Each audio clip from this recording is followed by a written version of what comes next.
मनुष्य की समस्त गतिविधियों का आधार हमारा अपना अंतर्मन है।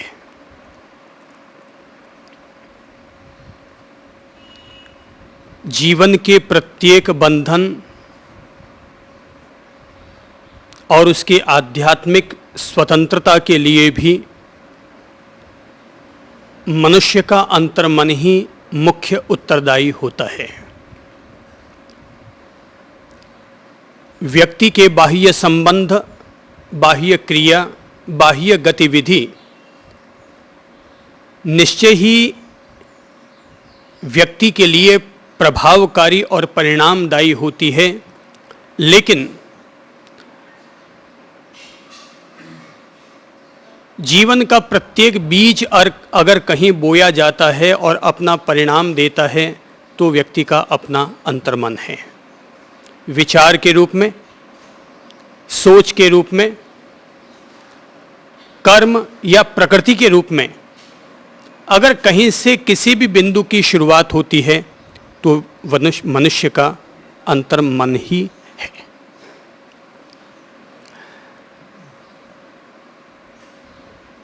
महर्षि पतंजलि ने व्यक्ति के उसी अंतर्मन से व्यक्ति को रूबरू करवाते हुए अंतर्मन की शुद्धि, अंतर्मन की सिद्धि और अंतर्मन की समाधि के लिए ही अपने सारे योग सूत्रों का प्रतिपादन किया है। पतंजलि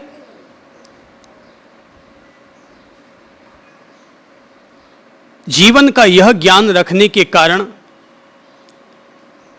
कि व्यक्ति का अंतर्मन ही उसकी समस्त गतिविधियों का आधार और पुरोधा है, यही वजह है कि उन्होंने अपने अध्यात्म और योग की शुरुआत ही व्यक्ति के अंतर्मन के साथ की है। व्यक्ति के अंतर्मन के दो पहलू हैं।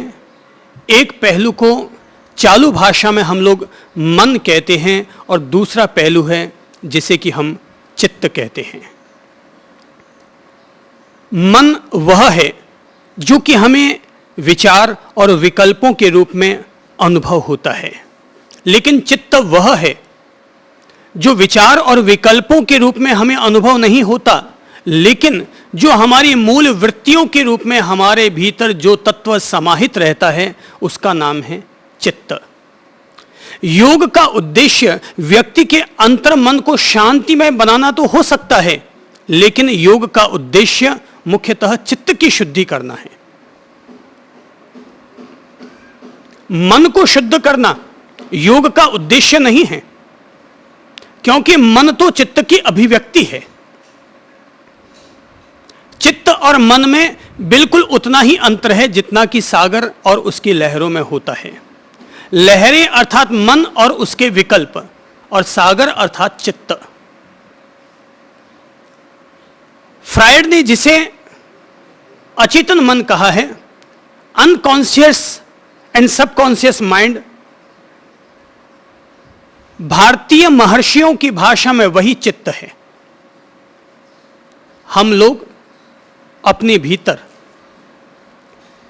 जब ध्यान और योग करने के लिए आसीन होते हैं, बैठते हैं, तब मन के रूप में एक तत्व का साफ तौर पर अनुभव करते हैं जो कि विचार और विकल्प धारा के रूप में भीतर बहता रहता है। ऐसी स्थिति में व्यक्ति को लगता है कि चित्त का तो हमें अनुभव होता ही नहीं है। मैं आपसे पूछूंगा कि जब अपन सागर को देखते हैं तो हमें सागर दिखाई देता है कि लहरें दिखाई देती हैं? लहरें दिखाई देती हैं। तो बिना सागर के लहरें आई कहां से? हमें लहरें महसूस होती हैं, लहरें तो उठेंगी।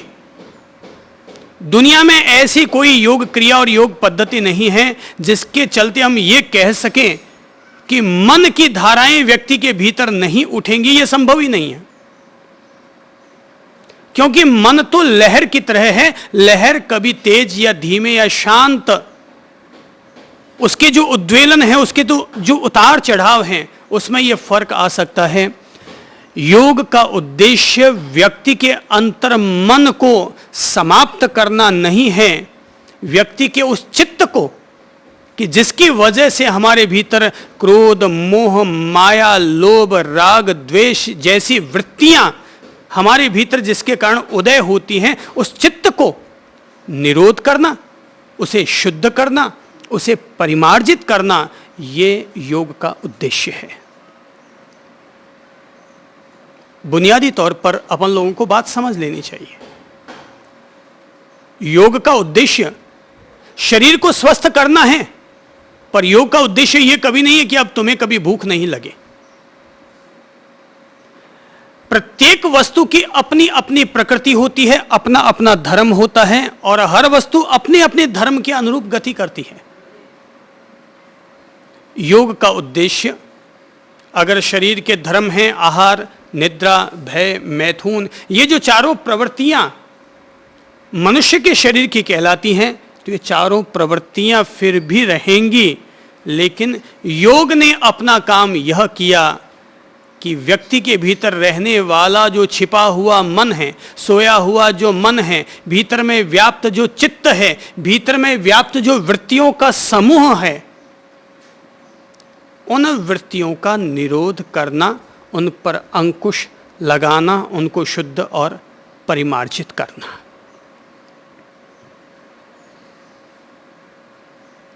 इसलिए जब हम ध्यान करने के लिए बैठें तो हमारा उद्देश्य, अगर हम ये सोचें कि हमारे मन को एकाग्र करना हमारा उद्देश्य है,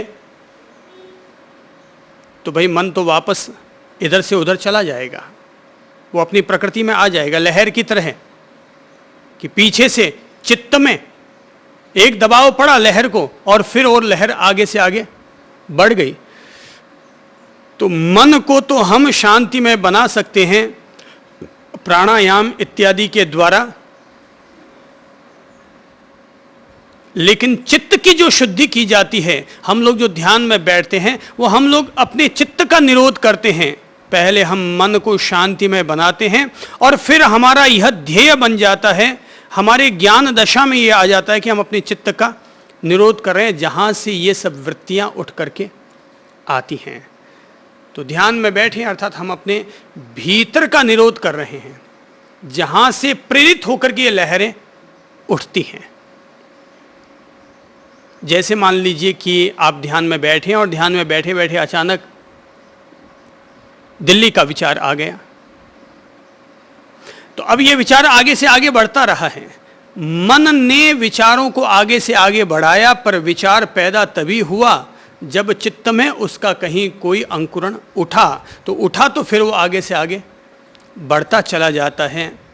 चित्त और मन को हम ठीक वैसे ही समझ सकते हैं जैसे कि अगर हम एक चालू उदाहरण लें, तो उदाहरण है बर्फ में पानी और पानी में बर्फ। जैसे कहा जाता है महासागर और उनके जो द्वीप, उपद्वीप और महाद्वीप हैं, तो उनमें कहा जाता है कि अंटार्कटिका महासागर में जो बर्फ के पर्वत दिखाई देते हैं या बर्फ के जो शिलाखंड दिखाई देते हैं, तो जितने भी जहाज डूबते हैं उनमें से अधिकांश जहाज टक्कर खाते हैं अंटार्कटिका महासागर के आसपास के दरिये में, क्योंकि जो बर्फ के पर्वत ऊपर दिखाई देते हैं वो तो नजर आ जाते हैं, लेकिन जो भीतर होते हैं पानी के भीतर, बाहर से दिखाई देता है छोटा सा टुकड़ा, लेकिन भीतर में होता है पूरा का पूरा पर्वत। तो कहते हैं कि मन हमारा वैसे ही है जैसे बाहर दिखाई देने वाली बर्फ होती है। अगर हम पानी के हौज में 10 किलो बर्फ का टुकड़ा अगर डालेंगे तो बाहर हमें केवल इसमें से 1 किलो भाग जितना ही नज़र आएगा, 9 किलो वाला भाग तो पानी में ही डूब जाएगा। तो हम सब लोगों का जो चित्त है वो उस 90% की तरह है, 9 किलो वजन की तरह है। जो बाहर में कभी विचार, कभी विकल्प, धारा, ये वो फूंफा के रूप में जो अनुभव होता है वो तो 10% है, वो तो 10% है। जब भी हम नींद लेते हैं रात को तो 10% वाला मन तो शांत हो जाता है, लेकिन 90% वाला चित्त एक्टिव हो जाता है, सक्रिय हो जाता है। ध्यान के द्वारा चित्त का निरोध होता है। तो लक्ष्य ही यही है कि मैं अपने चित्त का निरोध करने के लिए ध्यान में बैठा हूं। ध्यान किस लिए बैठा हूं? चित्त का निरोध करने के लिए। भीतर में जो मेरे चित्त में जो दशाएं हैं उनका निरोध करने के लिए मैं ध्यान में बैठा हूं। वो कहते हैं हम अपने चित्त को पहचानेंगे कैसे? अब समस्या आती है कि हम अपने चित्त को पहचानेंगे कैसे। बस अब ये अपन लोग आगे धीरे धीरे अब एक एक करके योग सूत्र ले रहे हैं कि जिसके द्वारा हम अपने चित्त से साक्षात्कार कर रहे हैं। हम अपने अपने चित्त से साक्षात्कार कर रहे हैं कि हमारे चित्त के भीतर अब क्या है और क्या नहीं है। तब वो कहते हैं अविद्या, अस्मिता अर्थात अहम भाव, राग, द्वेष और मृत्यु का भय, ये चित्त के क्लेश हैं। जब पतंजलि ने यह कहने की कोशिश की कि योगस् चित्त वृत्ति निरोधः, चित्त की वृत्तियों का निरोध ही योग है, तब प्रश्न आता है वृत्तियां क्या है, चित्त क्या है? तो हम अपने चित्त को पहचानेंगे कैसे? तब वो कहते हैं कि चित्त के भीतर दो तरह की वृत्तियां होती हैं, एक क्लेशकारी और एक अक्लेशकारी। अर्थात कुछ वृत्तियां ऐसी होती हैं जिनके कारण हमें कष्ट, दुख, वेदनाएं, आर्त ध्यान, रौद्र ध्यान जैसी स्थितियों से हमें गुजरना पड़ता है। लेकिन कुछ वृत्तियां ऐसी होती हैं जो हमारे जीवन में सुखदायी लगती है, प्रेम के रूप में, करुणा के रूप में, शांति के रूप में, दया के रूप में। ये वृत्तियां हमें सुखदायी लगती है। लेकिन जो क्लेशकारी वृत्तियां होती हैं, योग के द्वारा, ध्यान के द्वारा हम उनका क्षय करते हैं। हम आज पतंजलि जी के 2-3 सूत्रों को लेते हैं। पहला है अभ्यास वैराग्याभ्याम तन निरोधः। अभ्यास और वैराग्य से वृत्तियों का निरोध होता है। दूसरा सूत्र है अविद्या, अस्मिता, राग, द्वेष, अभिनिवेशः क्लेशः। अविद्या, अहम भाव, राग, द्वेष और मृत्यु भय, चित्त के ये 5 क्लेश हैं, संक्लेश हैं, कष्ट हैं, दुख हैं। ध्यान हेयः तद वृत्तयः। ध्यान के द्वारा उन क्लेशकारी वृत्तियों का नाश करना चाहिए। पहली चीज आती है और वो है अभ्यास और वैराग्य से वृत्तियों का नाश होता है, निरोध होता है। प्रश्न आता है वो वृत्तियां कैसी? तो कहते हैं अविद्या से जुड़ी हुई। अविद्या, अहम भाव, राग, द्वेष और मृत्यु भय, ये 5 प्रकार के क्लेश हुए। हम लोग इनको थोड़ा सा पहले समझते हैं। ये क्लेशकारी 5 वृत्तियां जो इन्होंने अपनी तरफ से कहने की कोशिश की, अपन इनको समझते हैं।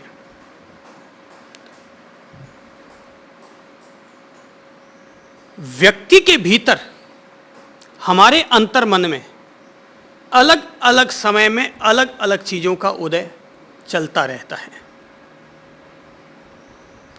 चित्त को निरोध करने के लिए पतंजलि अपने हिसाब से बात कहेंगे, महावीर अपने हिसाब से कहेंगे और बुद्ध अपने हिसाब से कहेंगे। महावीर ने अनुपश्यना शब्द का प्रयोग किया, बुद्ध ने विपश्यना शब्द का प्रयोग किया और पतंजलि अपनी ओर से निरोध शब्द का प्रयोग कर रहे हैं। निरोध यानी रोकना, उस पर अंकुश लगाना, उसका क्षय करना। बुद्ध कहते हैं कि अगर हमें चित्त पर अपना अंकुश लगाना है तो हमें चित्त की अनुपश्यना करनी पड़ेगी। और इसके लिए उन्होंने खास तौर पर 3 शब्दों का इस्तेमाल किया बुद्ध ने। पहला था आतापी, दूसरा था संप्रज्ञानी और तीसरा स्मृतिमान। बहुत अच्छा याद रखा आप लोगों ने। पहला है आतापी, दूसरा है संप्रज्ञानी और तीसरा है स्मृतिमान।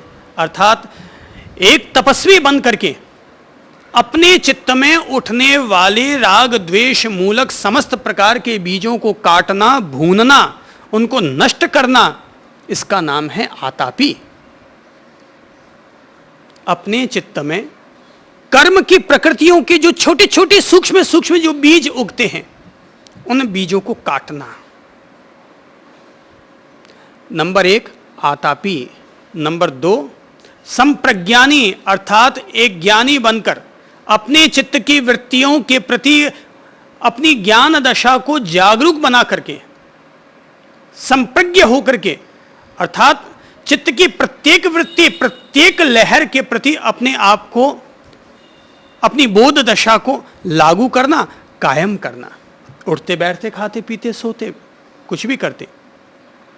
और तीसरा है स्मृतिमान, अर्थात सचेतन होना, जागरूक होना, पल पल अपने चित्त दशाओं के प्रति कॉन्शियसनेस रखना।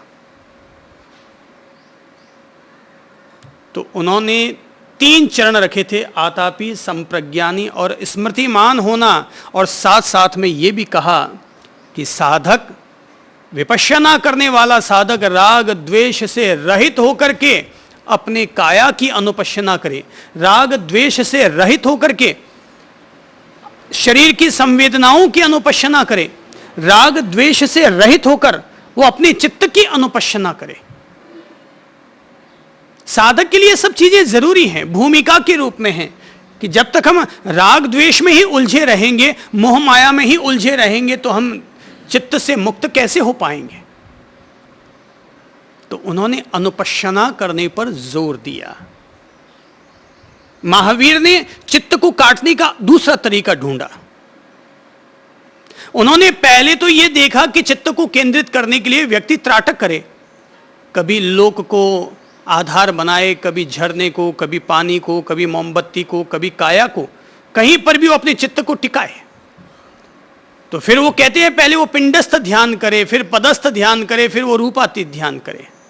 पिंडस्थ ध्यान अर्थात काया के पिंड में 3.5 हाथ की काया रूपी लोक में वो अपने ध्यान को केंद्रित करे, उसकी भली भांति अनुपश्यना करे।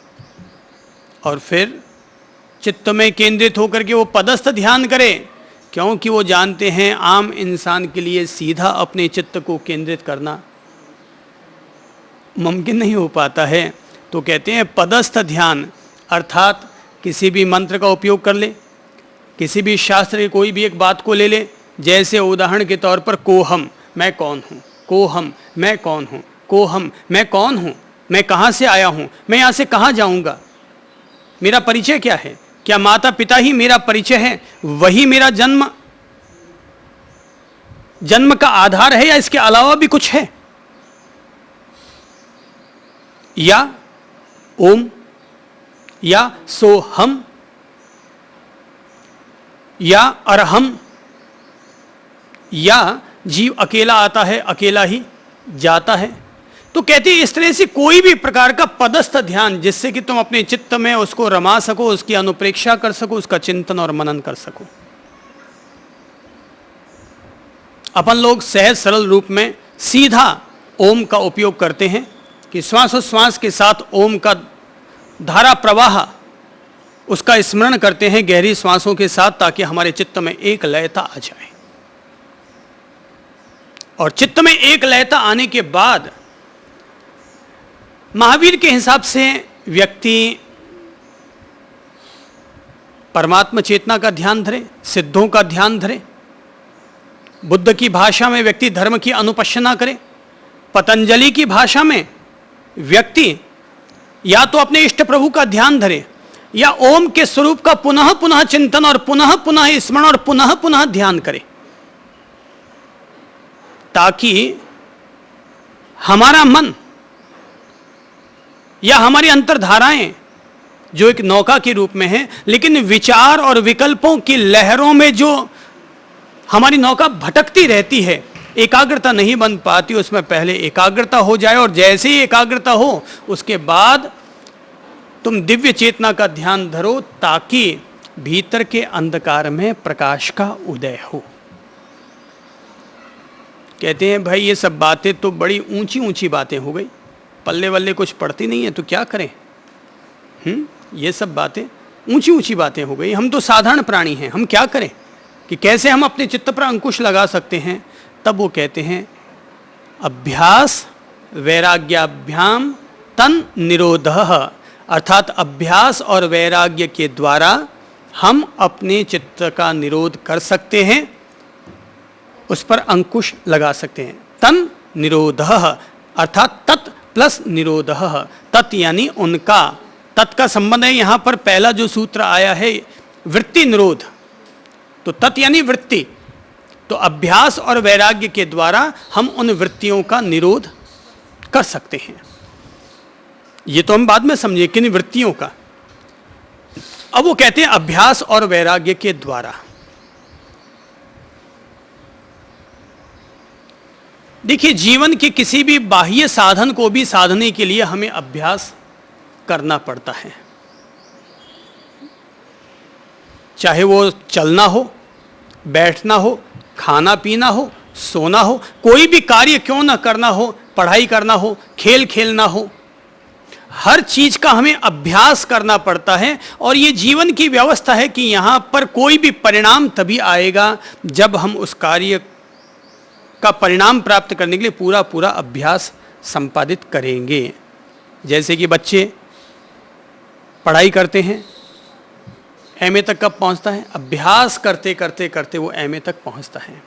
कोई व्यक्ति संगीत सीखता है, कब संगीत में निष्णात होता है? अभ्यास करते करते वह संगीत विशेषज्ञ बनता है।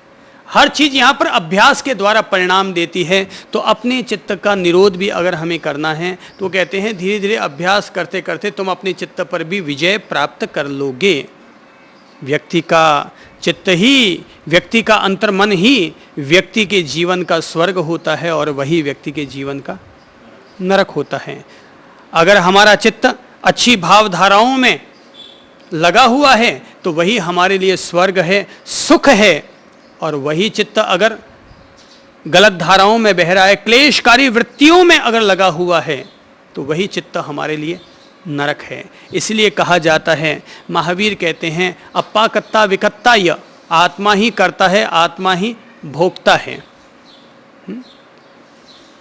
अप्पा मित्तम अमित्तम च, व्यक्ति की अपनी अंतरात्मा ही उसका मित्र है और उसकी अपनी अंतरात्मा ही उसका शत्रु है। सत प्रवृत्तियों में स्थित रहने वाली आत्मा ही व्यक्ति का मित्र है और गलत रास्तों पर जाने वाली आत्मा ही व्यक्ति की शत्रु है। यहां पर दुनिया में दूसरा कोई व्यक्ति किसी का मित्र और शत्रु नहीं होता, वो तो व्यवहार की भाषा है कि आपकी मेरे प्रति दोस्ती है। हकीकत में तो ये है, व्यक्ति की अपने आप से दोस्ती होती है। चित्त की एक वृत्ति उसको दोस्त बना देती है, चित्त की दूसरी वृत्ति व्यक्ति को दुश्मन बना देती है। राग मूलक वृत्ति जग गई तो दोस्त बन गए और द्वेष मूलक वृत्ति जग गई तो शत्रु हो गए। जिसको हमने अपना शत्रु माना है वो भी व्यक्ति है, इंसान ही है, और जिसको हमने अपना मित्र माना है वो भी इंसान ही है। लेकिन एक के प्रति हमारे भीतर राग मूलक वृत्ति का उदय हुआ और दूसरे के प्रति हमारे भीतर द्वेष मूलक वृत्ति का उदय हुआ। वो कहते हैं चाहे जैसी स्थिति हो, लेकिन अभ्यास और वैराग्य के द्वारा इन वृत्तियों का निरोध किया जा सकता है। पहली चीज क्या है? अभ्यास। दिमाग में बैठ जानी चाहिए चीज। मैंने कभी एक अपना बहुत प्रसिद्ध वचन कहा है कि यदि कोई व्यक्ति नियमित रूप से आधे घंटा स्वाध्याय करेगा तो वो 5 साल में पारंगत पंडित बन जाएगा। अगर वो नियमित रूप से आधे घंटा स्वाध्याय करेगा तो वो पंडित कब बनेगा? लगातार। ये जो नियमितता वाला जो शब्द है, ये जो लगातार वाला जो शब्द है, बस यही अपना परिणाम देता है। पढ़ना परिणाम नहीं देता, लगातार जो लगना है यही अपना परिणाम देता है।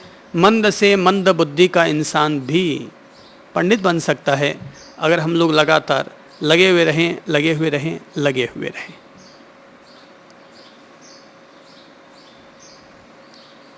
अगर हम लोग सर्वज्ञ के सानिध्य में नहीं हैं, क्योंकि इस समय वर्तमान युग में ना कोई सर्वज्ञ है, ना कोई केवली है, ना कोई बुद्ध है, तो फिर अपन लोग क्या करेंगे? अपने चित्त का निरोध कैसे करेंगे? अगर सोचे कि गुरुजनों के पास बैठकर, तो गुरुजन तो खुद ही दुनियादारी में इतने ज़्यादा उलझ गए हैं कि वो हमारा क्या कैसे मार्गदर्शन करेंगे। वो बौद्धिक तौर पर हमारा मार्गदर्शन कर सकते हैं, लेकिन आध्यात्मिक तौर पर हमारी वृत्तियों को शुद्ध और परिमार्जित करना यह एक चुनौतीपूर्ण कार्य है। तब फिर हम क्या करेंगे? तब फिर हम एक विधि का उपयोग करेंगे और विधि के आधार को अपने जीवन के साथ जोड़ते हुए हम लोग अब अपनी वृत्तियों के निरोध के लिए स्वयं को प्रयत्नशील करेंगे। वैसे भी गुरु तो ज्ञान दे सकता है, मार्गदर्शन कर सकता है, खुद की वृत्तियों का निरोध तो व्यक्ति को खुद ही करना पड़ता है। बहुत प्रसिद्ध वचन है अप्प दीपो भव, बुद्ध का प्रसिद्ध वचन है अप्प दीपो भव। अपने दीप तुम खुद बनो, अपने गुरु भी तुम खुद बनो, अपने आप को मार्ग प्रदान करो। अभ्यास लगातार रोज अगर हम करते रहेंगे तो हो सकता है हमारी पहली बैठक व्यर्थ गई, दूसरी बैठक व्यर्थ गई, लेकिन जैसे एक स्कूल में जाने वाला नन्हा बालक पहले दिन दूसरे दिन 7 दिन तक उसका जाना व्यर्थ होता है, लेकिन 1 महीना जाते जाते वो पेन और पेंसिल पकड़ना सीख जाता है और कलम चलाना भी वो सीख जाता है, अक्षर भी वो लिखना सीख जाता है। अभ्यास अगर हम नियमित लगे रहेंगे तो हम अपने चित्त की वृत्तियां जो कि जन्म जन्मांतर से हम संचित करते चले आ रहे हैं। देखिए, विचार तो हम जन्म जन्मांतर से संचित नहीं कर रहे हैं, विचार तो फुलझड़ी की तरह उठते हैं, चिंगारी की तरह, फिर वापस शांत समाप्त हो जाते हैं। योग का उद्देश्य ये जो फुलझड़ी की तरह उठने वाले विचार हैं उनको समाप्त करना नहीं है। योग का उद्देश्य है उन वृत्तियों का निरोध करना, उन वृत्तियों का विनाश करना, उनका अवसान करना जो कि हम लोग जन्म जन्मांतर से संचित करते चले आ रहे हैं। क्रोध किया, 10 साल पहले भी किया, 20 साल पहले भी किया, कल भी किया, आने वाले कल को फिर करेंगे, यानी वो हमारी मूल वृत्तियां हैं जो उदय में आती हैं, निमित्त मिलता है और प्रकट हो जाती हैं। निमित्त मिलता है और वो प्रकट हो जाती हैं। किसी ने भोग किया तो 5 साल पहले भी भोग किया, 10 साल पहले भी किया, 20 साल पहले भी किया और आज भी वो करने को तत्पर हो जाता है, अर्थात उसकी मूल वृत्ति भोग मूलक रही है। जन्म जन्मांतर से अपन लोग इन वृत्तियों का संचय करते रहे हैं, उनकी पुनरावृत्ति करते रहे हैं और हमें संतोष ही तभी होता है जब हमें हमारी वृत्ति के अनुरूप विषय उपलब्ध हो जाता है। तो योग का उद्देश्य है इन वृत्तियों का विनाश करना, अवसान करना, व्यक्ति को उन वृत्तियों से मुक्त करना। यूं पहले चरण में, सीधे चरण में एक ही दिन में व्यक्ति अपनी वृत्तियों से मुक्त नहीं हो जाएगा। इसीलिए अपन लोग कहते हैं व्यक्ति होश और बोध पूर्वक जिए। क्रोध भी करे तो बोध पूर्वक करे, होश पूर्वक करे। तो होश पूर्वक करने वाला व्यक्ति आज नहीं तो कल, कल नहीं तो परसों एक न एक दिन मुक्त हो जाएगा। अविद्यावान अज्ञानी बन करके अगर हम लोग वृत्तियों का पोषण करते रहे तो 7 जन्म नहीं, 70 जन्म नहीं, जन्म जन्मांतर तक भी अपन अपनी वृत्तियों से मुक्त नहीं हो पाएंगे। पर यदि हम लोग बोधपूर्वक, होशपूर्वक अपनी वृत्तियों से साक्षात्कार करेंगे, अपनी वृत्तियों का पोषण या वृत्तियों का क्षय करेंगे, तो आज नहीं तो कल धीरे धीरे हमारा बोध ज्यों ज्यों ज्यों ज्यों गहरा होता चला जाएगा। अचानक धीरे धीरे ये भाव, ये संकल्प, ये ज्ञान, ये प्रज्ञा हमारे भीतर स्थापित होती चली जाएगी। हे जीवड़ा, कब तक यूं क्रोध करता रहेगा? और अपने आप ही हमारे भीतर धीरे धीरे धीरे शांति अवतार लेने लग जाएगी। शांति का प्रकाश हमारे भीतर अपने आप फैलने लग जाएगा।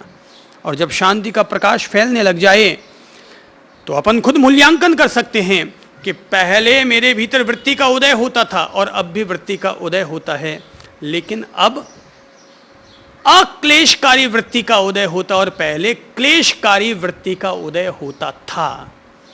पहले छोटी सी बात हो जाती तो 3 दिन तक हमारे दिमाग पर हावी रहती, छोटी सी बात बन जाती और एक पलक झपकते गुस्सा आ जाता था, एक छोटी सी बात हो जाती और हमारे संबंधों में दरार आ जाती। अब अगर कोई कहता है तो पहली बात है तो वो बात ही असर नहीं करती, और अगर असर करती है तो 2-5 पल या 2-5 मिनट असर रहती है और फिर वो बात क्षय हो जाती है।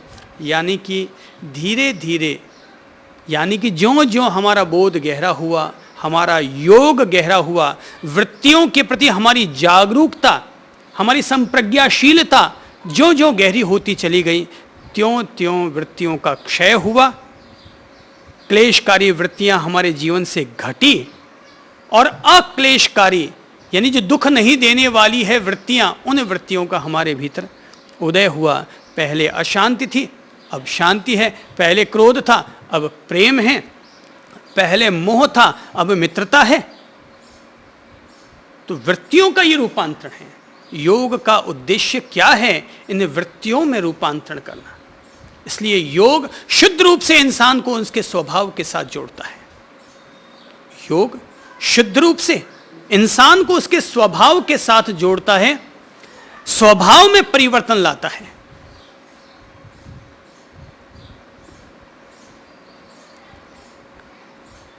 जरा सोचो,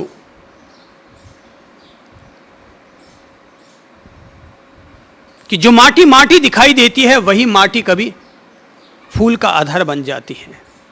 जो गंदगी गंदगी दिखाई देती है वही गंदगी कभी खाद बन करके और फूलों को खुशबू देने का निमित्त बन जाती है। चीज वही है, परिवर्तन आ गया।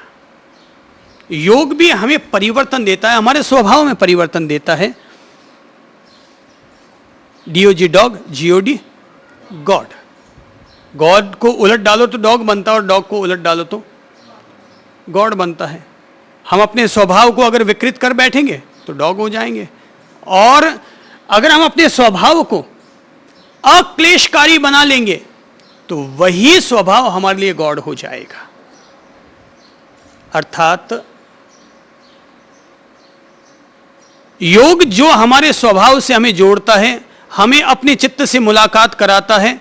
1 घंटा अगर हम ध्यान में बैठे हैं तो हम कर क्या रहे हैं? 1 घंटे तक हम अपने चित्त से साक्षात्कार कर रहे हैं। हम 1 घंटे तक बैठकर ध्यान में क्या कर रहे हैं? अपने चित्त से साक्षात्कार कर रहे हैं, क्योंकि आत्मा का तो हर किसी साधक को पता नहीं होता। आत्मानुभूति व्यक्ति के करने से नहीं होती। आत्मानुभूति तो तब होगी जब स्वयं आत्मा के प्रकट करने की इच्छा पैदा होगी, तभी हमें आत्मानुभूति हो पाएगी। देवता हमारे पास कब आ पाएंगे? जब स्वयं दैवीय शक्ति की इच्छा होगी कि मुझे साधक के करीब जाना है, तो ही वो प्रकट हो पाएगी। परमपिता परमेश्वर का अनुग्रह होगा तो वो प्रकट होंगे। तो हम ध्यान में बैठकर 1 घंटा तक क्या करते हैं? अपने चित्त से साक्षात्कार करते हैं, अपने सत्य से साक्षात्कार करते हैं, अपनी वृत्तियों से साक्षात्कार करते हैं, समझते हैं, उनका निरोध करते हैं, उन पर अंकुश लगाते हैं, अपने भीतर समझ प्राप्त करते हैं कि क्या मुझे करना चाहिए और क्या नहीं करना चाहिए। करत करत अभ्यास के जड़मति होत सुजान। साधक को अपने जीवन में इन 2 पंक्तियों को हमेशा याद रखना चाहिए कि रसरी आवत जात तैं सिल पर पड़त निशान। करत करत अभ्यास के जड़मति होत सुजान। धीरे धीरे धीरे धीरे धीरे धीरे धीरे धीरे रे मना धीरे सब कुछ होए, और माली सींचे 100 घड़ा ऋतु आए फल होए। अपने आप अपना परिणाम आता है। अभ्यास जारी रखो। परिणाम नहीं आया है तो इसका मतलब यह है कि अभी तक अभ्यास हमारा कमजोर है। बच्चा अगर पूरी तरह से अक्षर ज्ञान प्राप्त नहीं कर पाया तो इसका मतलब क्या हुआ? अभी अभ्यास उसका कमजोर है और मेहनत की आवश्यकता है। वो भीम की और अर्जुन की कहानी अपन सब लोगों को याद है कि नहीं? अभ्यास के बाबत अर्जुन की और भीम की कहानी कि भीम भोजन कर रहा था रात के अंधेरे में। तो अर्जुन सोया हुआ था और रात को जगा तो देखा कि भीम भैया उसके करीब नहीं है। ढूंढने के लिए निकला। अमावस की रात थी, घुप्पा अंधेरा, हाथ को हाथ न दिखाई दे। जैसे तैसे वो रसोई घर की तरफ बढ़ा। आवाज़ दी भीम भैया, तो अंदर से आवाज़ आई, हाँ भैया मैं यहाँ हूँ। बोले कहाँ? बोले रसोई घर में। बोले रसोई घर में? तो अर्जुन ढूंढते ढांढते वहाँ पर पहुँचता है और जाकर देखता है कि भीम भैया खाना खा रहे हैं। बोले भाई आधी रात को, अमावस की रात को तुम खाना कैसे खा रहे हो? बोले रोज ही मैं तो आता हूँ, रोज ही खाता हूँ। तो बोले खा कैसे लेते हो? तुम्हारे हाथ का कौर मुंह में जाता है कि नाक में जाता है? तो बोले नहीं भैया, वो सीधा मुंह में ही जाता है हाथ का कौर। बोले फिर चला कैसे जाता है? बोले रोज के अभ्यास से, रोज खाते खाते अब ऐसा अभ्यास हो गया है कि हाथ का कौर सीधा मुंह में ही जाता है। बस अर्जुन के लिए एक चमत्कारिक शब्द बन जाता है और उसको अभ्यास शब्द से प्रेरणा मिल जाती है। वो रात को, उसी अमावस की रात को अपना तीर धनुष उठाता है और लक्ष्य संधान करने लगता है। गुरु की आंख खुलती है। गुरु आते हैं द्रोणाचार्य और कहते हैं कि मैंने ये तो ज्ञान तुम्हें दिया ही नहीं कि रात के अंधेरे में तीर कैसे चलाया जाए, तो तुमने कैसे शुरू कर दिया? बोले गुरुदेव भीम भैया के शब्दों से प्रेरित होकर। बोले कौन से शब्द थे? बोले उनका शब्द था अभ्यास। निरंतर अभ्यास से रात के अंधेरे में भोजन खाना सीख गया। तो मुझे लगा कि भीम भैया निरंतर अभ्यास के द्वारा अगर रोज भोजन खा सकते हैं रात को, तो ये अर्जुन निरंतर अभ्यास करके अंधेरी रात में भी तीर का संधान क्यों नहीं कर सकता, लक्ष्य का संधान क्यों नहीं कर सकता? बस ये प्रेरणा है। योग अभ्यास से जुड़ा हुआ पहलू है। फिर चाहे आप इसे आसन के रूप में करें, प्राणायाम के रूप में करें, चाहे ध्यान के रूप में करें, अगर हम निष्ठापूर्वक इसके साथ जुड़ करके मनोयोग पूर्वक अगर हम करेंगे, मनोयोग पूर्वक अगर हम करेंगे, तो निश्चित तौर पर इसके आसन हमारे शरीर और स्वास्थ्य के लिए लाभदायी होंगे। प्राणायाम हमारे प्राणों के ऊर्जा जागरण में मददगार बनेंगे और ध्यान हमारे चित्त की वृत्तियों को निर्मल करने में, चित्त के भटकाओं को रोकने में और चित्त को अध्यात्म और परमात्मा की तरफ आगे बढ़ने में यह ध्यान हमारे लिए मददगार बनेगा। पर पहला चाहिए अभ्यास और दूसरा चाहिए वैराग्य। वैराग्य अर्थात अनासक्ति। वैराग्य अर्थात अनासक्ति। वैराग्य का अर्थात केवल इतना मत समझिएगा संन्यास ले लेना। संन्यास भी एक अर्थ होता है वैराग्य का, पर सन्यासी भी अगर बन जाओगे और कुटियाओं को अगर महल बनाने के लिए प्रयत्नशील हो जाओगे, तो फिर वो सन्यास भी वैराग्य नहीं कहलाएगा। कुटियाओं को अगर महल बनाने के लिए लग जाओगे तो वो भी फिर वैराग्य और सन्यास नहीं कहलाएगा। इसलिए वैराग्य का मैं अर्थ निकालूंगा और वो है अनासक्ति। अनासक्ति अर्थात संसार में साक्षी भाव से जियो। अनासक्ति अर्थात संसार में दृष्टा भाव से जियो। जो हो रहा है हो रहा है, होना है इसलिए हो रहा है। किसी में लगो मत। राग द्वेष की प्रवृत्तियों को, राग द्वेष की वृत्तियों को महत्व मत दो। जो हो रहा है ठीक है, सहज में चलने दो। जो हो रहा है उसको सहज में चलने दो। ये अनासक्ति कहलाती है। हाकू इन की कहानी अपन लोगों को बताती है कि दो संत जा रहे थे, गुजर रहे थे, बीच में आई नदियां, बीच में आया नाला, बीच में आया कीचड़, और बताते हैं कि वहां एक युवती उस कीचड़ में उलझ गई, फंस गई। मिट्टी में इतनी फिसलन थी कि वो महिला चल नहीं पा रही थी। तो उसने उन जा रहे दो संतों में से एक संत को कहा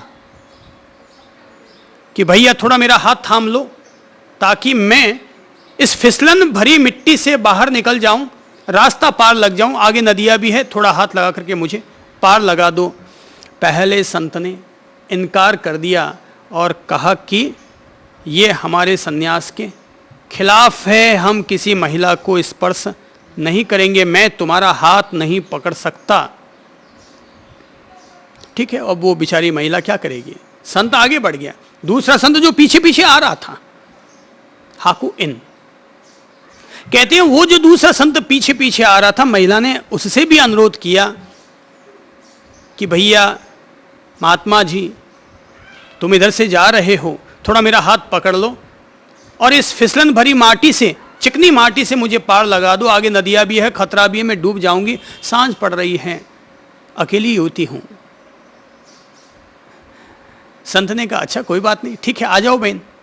और उसने उसका हाथ पकड़ लिया और हाथ पकड़ करके 1 किलोमीटर लंबा रास्ता, वो जो चिकनी मिट्टी का रास्ता था, उसने प्रेम से उसको पार करवा दिया।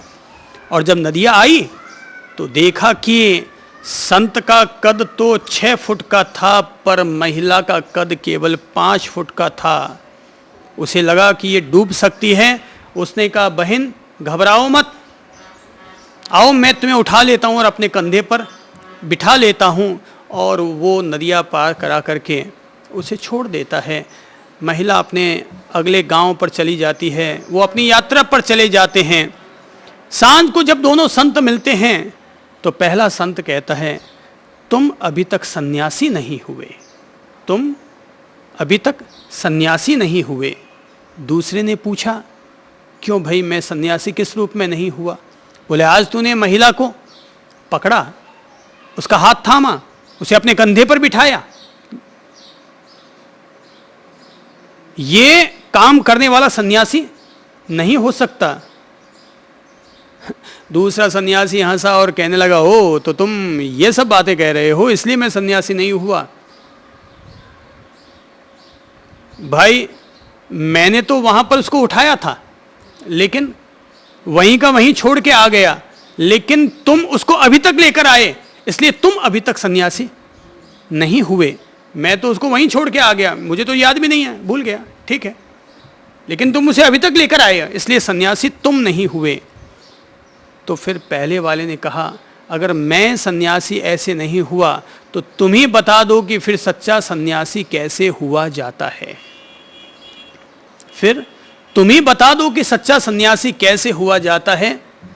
तो दूसरे सन्यासी ने कहा जीवन में घटित होने वाली प्रत्येक घटना को साक्षी भाव से देख करके गुजर जाओ उससे।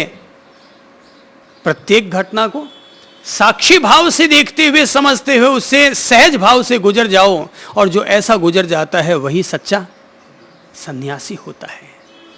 मैं इसे कहता हूं अनासक्ति। यह है साधक की अनासक्ति, जो है ठीक है, राग द्वेष की वृत्ति नहीं जगनी चाहिए, जो है सहज रूप में उससे गुजर जाओ। तो सहजता व्यक्ति को मुक्ति देती है, सहजता व्यक्ति के भीतर वैराग्य का संचार करती है, बाकी सभी चीजें मोह और आसक्ति का आधार बनती है। सहज रूप में अनासक्ति अर्थात सहज रूप में, ठीक है, साक्षी भाव, लेप न हो, लिप्तता न हो, यही है योग। तो एक तरफ से अगर हम अनासक्ति रखेंगे और दूसरी तरफ अगर हम अभ्यास बनाए रखेंगे तो क्या होगा? देखो, 2 सन्यासी थे। एक सन्यासी दिन भर में अभी भी सांझ पड़ गई तब तक भी उसी महिला के बारे में सोच रहा है कि इस मेरे दूसरे गुरु भाई ने ये क्या कर दिया, उसको क्यों हाथ लगाया, उसको ये क्यों किया। अब वो दिन भर उसी के बारे में चिंतन मनन कर रहा है। अगर उसमें अनासक्ति होती, अगर साक्षी भाव होता, तो अब देखो दूसरे संत में साक्षी भाव था, विटनेस भाव ही केवल था, तो वो तो वहीं छोड़ के आ गया, सहज रूप में हाथ भी पकड़ा और हाथ छोड़ भी दिया। उसके दिमाग में उस महिला के बारे में कोई सोच नहीं है, कोई चिंतन नहीं है। पर पहला सन्यासी सांझ पड़ गई, लेकिन दिन भर से अपने दिमाग में उन्हीं विचारधाराओं को लिए हुए है। इसका नाम है राग और द्वेष। दिन भर अपने दिमाग में ऊल जुलूल सोचते रहना, इसका नाम है राग और द्वेष। और यही 5 वृत्तियों में से 2 प्रमुख वृत्तियां हैं। महावीर कहते हैं इंसान कर्म के कारण भटकता है, कर्म मोह से पैदा होते हैं और मोह राग और द्वेष से जन्म लेता है। मोह का जन्म राग और द्वेष से होता है। रागो या दोषो वियकम्म विया, याद है ना आप लोगों को सूत्र? क्या है बोलो?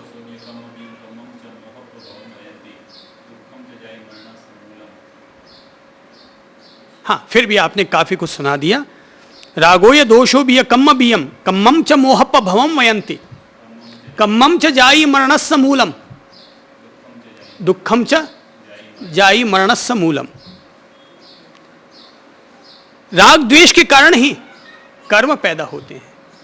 तो राग द्वेष मूल आधार हैं। अगर हम लोग चाहते हैं कि हम अपनी वृत्तियों का निरोध करें तो हमें राग द्वेष का निरोध करना पड़ेगा, और राग द्वेष का निरोध करना है तो साक्षी भाव में आ जाओ। जो होता है उसको होने दो, अपनी ओर से इंटरफियर मत करो, हस्तक्षेप मत करो, ठीक है? आप मेरी सेवा चाहते हैं, तैयार है, नहीं चाहते हैं, कोई बात नहीं। आप मुझे अपने घर बुलाना चाहते हैं, स्वागत है, नहीं बुलाना चाहते हैं, कोई बात नहीं। अनुकूल और प्रतिकूल दोनों स्थितियों में सहजता से गुजर जाना, इसी का नाम है वैराग्य, इसी का नाम है अनासक्ति। देखिए, मैं अपनी एक साधिका की घटना बताऊं, और यह साधिका है विजय लक्ष्मी जी।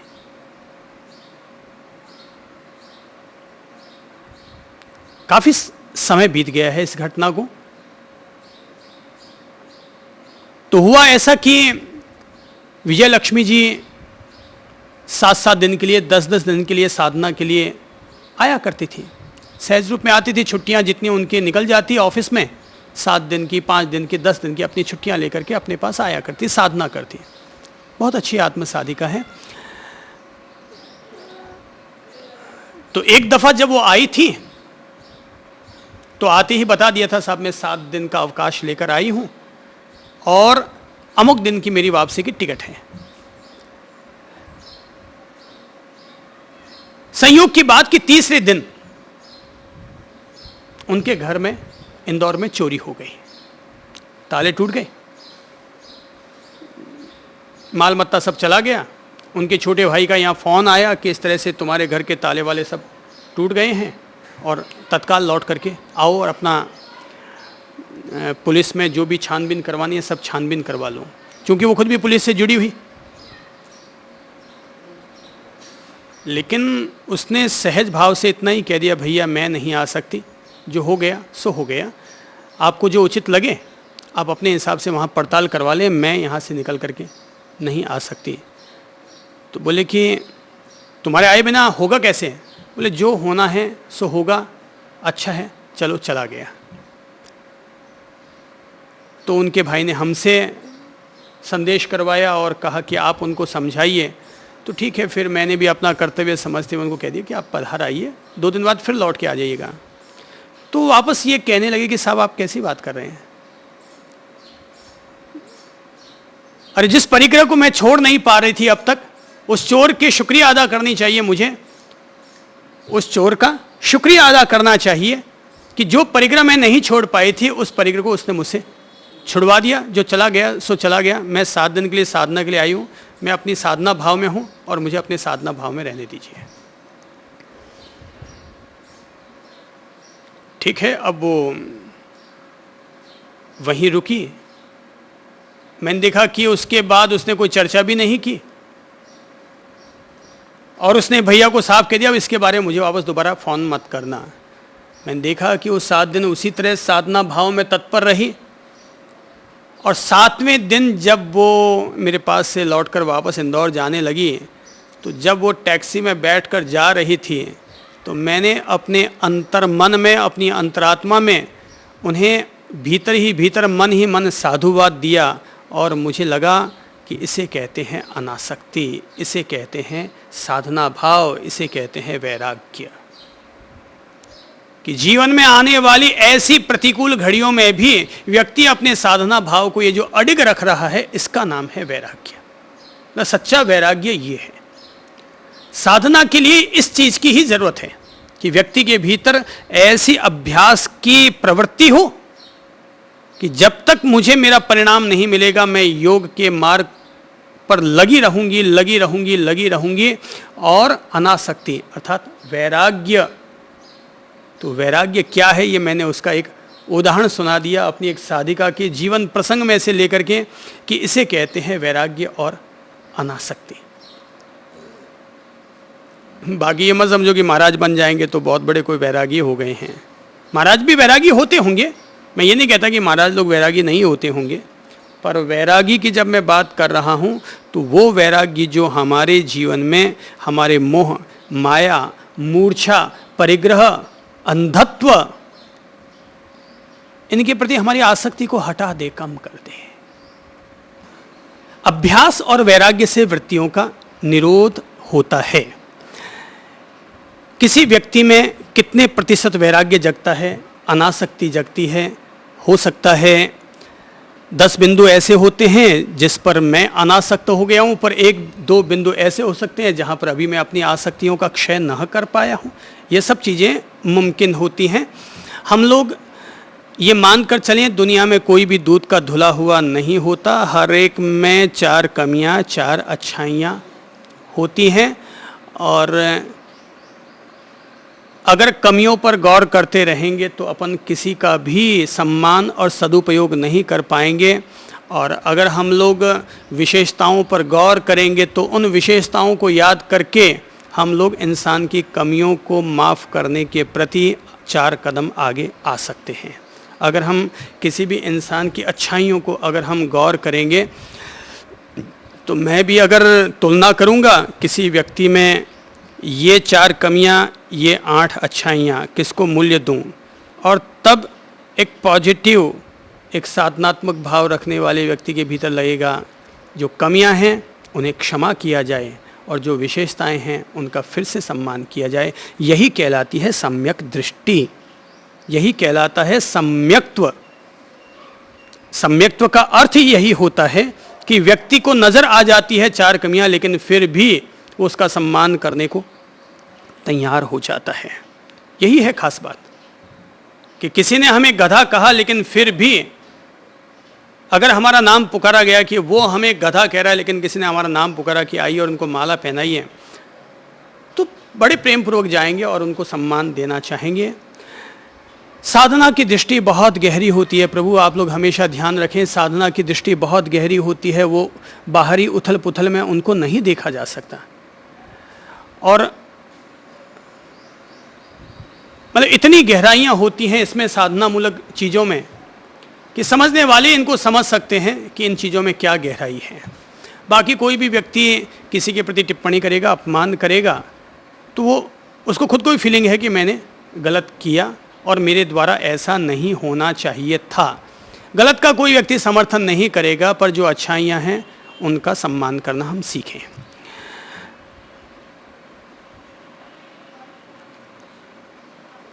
अभ्यास और वैराग्य के द्वारा वृत्तियों का निरोध होता है। तो हम लोग जब अपने साधना भाव में बैठें, अपने योग के आसन के लिए जब जब भी हम लोग आसीन हों, तब तब यह बोध रखें। पहला तो यह कि जब मैं ध्यान में बैठ रहा हूँ, योग के लिए बैठ रहा हूँ, साधना के लिए बैठ रहा हूँ, तब मैं परिवार, समाज, व्यापार संबंधी जो भी हैं उन सब को अपने दिल से हटा करके ध्यान के लिए बैठूं। अगर हमें ध्यान में बैठे बैठे उनकी पुनः पुनः याद आती है, तो इसका अर्थ यह हुआ कि हम अभी तक आतापी होकर के, संप्रज्ञाशील होकर के, आत्मस्मृतिमान होकर के हम लोग नहीं बैठे हैं, बस केवल बैठे हैं ध्यान के लिए। हम लोग केवल ध्यान के लिए बैठे हैं। हकीकत में हम लोग, अगर हम आतापी भाव लेकर के बैठे हैं, तो हमें पहले से ये बोध है मैं योग के लिए क्यों बैठा हूँ। मैं अपने चित्त की शुद्धि के लिए, चित्त की शांति के लिए, चित्त की निर्मलता के लिए बैठा हूँ। तो ये सब क्या है? ये सब मन की खटपट है। इसकी याद आना, उसकी याद आना, इसके प्रति क्रिया प्रतिक्रियाशील होना, ये सब मन की हमारी खटपट है। तो योग करने वाला व्यक्ति पहले चरण में ही शांति के द्वार से भीतर प्रवेश करता है, संप्रज्ञाशील होकर, अर्थात बोध और ज्ञान दशा को अपने भीतर बरकरार रखते हुए वो योग के लिए आसीन हो रहा है। तो वह पल पल प्रत्येक पल, भीतर की प्रत्येक गतिविधि, भीतर के प्रत्येक उदय और विलय के प्रति वो पल पल जागरूक रहता है और पल पल ये बोध रखता है मैं अपने चित्त की शांति, भीतर की शांति, भीतर के मौन, भीतर के साक्षात्कार के लिए योग और ध्यान कर रहा हूं। तो ये जो बोध है, जिनके भीतर प्रगाढ़ ये बोध नहीं होता, उन लोगों को रोज रोज प्राणायाम करके, हर बैठक से पहले प्राणायाम कर करके अपने चित्त को लय लीन बनाना पड़ता है, एक लय करना पड़ता है। और जिनके भीतर ये बोध गहरा है उनको प्राणायाम करने की कोई ज़रूरत ही नहीं है, आसन वासन करने की कोई आवश्यकता नहीं। वो अपने सहज में ही, पलक खुली है तब भी उसके भीतर ये बोध है, और पलक बंद करके भीतर में बैठ रहा है तब भी उसके भीतर यही बोध है। मुझे अपने चित्त में शांति रखनी चाहिए, ये मेरे चित्त की वृत्ति है। बोध, ज्ञान दशा, होश दशा, जागरूक दशा, खाते पीते उठते बैठते सोते, दिन में करवट बदलते, शरीर में से पसीना आते, वो पल पल अपने प्रति जागरूक है। अगर उसके शरीर में से पसीने की बूंद बह रही है तो अपने उस पसीने की प्रत्येक बूंद के प्रति जागरूक है। तो ये है शरीर का स्वभाव, वो अपने पसीने की प्रत्येक बूंद के प्रति वो जागरूक है, ऐसी नहीं बह रही है उसकी बूंद। खाते पीते वो हर स्वाद के प्रति जागरूक है, ये है स्वाद। स्वाद लिया, नमक कम था, दिमाग में क्या प्रतिक्रिया हुई। मैंने कहा अमुक काम कर लीजिए, मगर फिर भी सामने वाले नहीं किया, दिमाग पर क्या प्रतिक्रिया हो रही है मेरे। सामने वाले के द्वारा करना या न करना महत्वपूर्ण नहीं है, भीतर हमारे क्या हो रहा है। साधक का पहला और आखिरी चरण है वो है बोध।